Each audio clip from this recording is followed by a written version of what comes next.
ধরে। আমি চোখ মেললুম আকাশে, জ্বলে উঠল আলো পূবে পশ্চিমে। গোলাপের দিকে চেয়ে বললুম, সুন্দর সুন্দর হলো সে।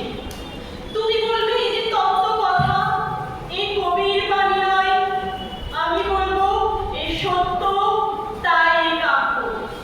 এ আমার অহংকার, অহংকার সমস্ত মানুষের তৈরি। মানুষের অহংকার পটে বিশ্বকর্মার বিশ্বশিল্প।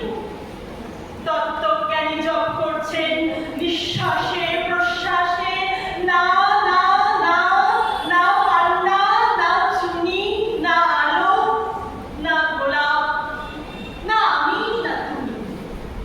ওদিকে অসীম যিনি, তিনি স্বয়ং করেছেন সাধনা মানুষের সীমানায়।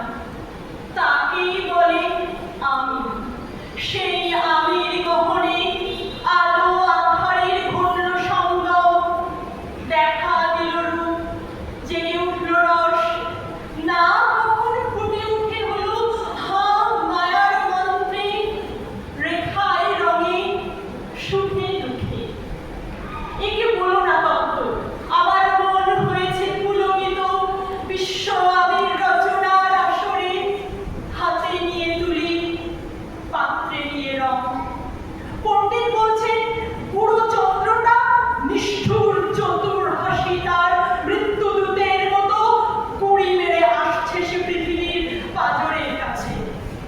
একদিন দেবে চরম টান তার সাগরে, পর্বতে, মর্তলোকে, মহাকালের নূতন খাতায়। পাতা জুড়ে নামবে একটা শূন্য, গিলে ফেলবে দিন রাতের জমা খরচ।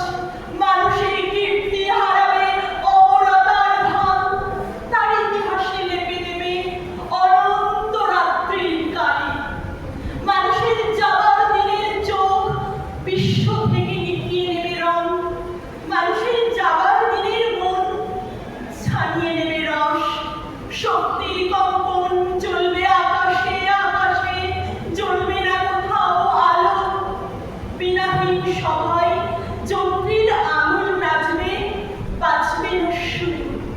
সেদিন পবিত্রহীন বিধাতা একা রবেন বসে, নীলিমাহীন আকাশে, ব্যক্তিত্ব হারা অস্তিত্বের গণিত তত্ত্ব নিয়ে। তখন বিরাট বিশ্বভুবনে, দূরে দূরান্তে, অনন্ত অসংখ্য লোকে লোকান্তরে। এবারে ধ্বনিত হবে না কোনোখানে, তুমি সুন্দর, আমি ভালোবাসি। বিধাতাকে আবার বসবেন সাধনা করতে, যুগ যুগান্তর ধরে প্রলয় সন্ধ্যায় জপ করবেন। কথা কও, কথা কও, বলবেন বলো তুমি সুন্দর। বলবেন বলো আমি ভালোবাসি।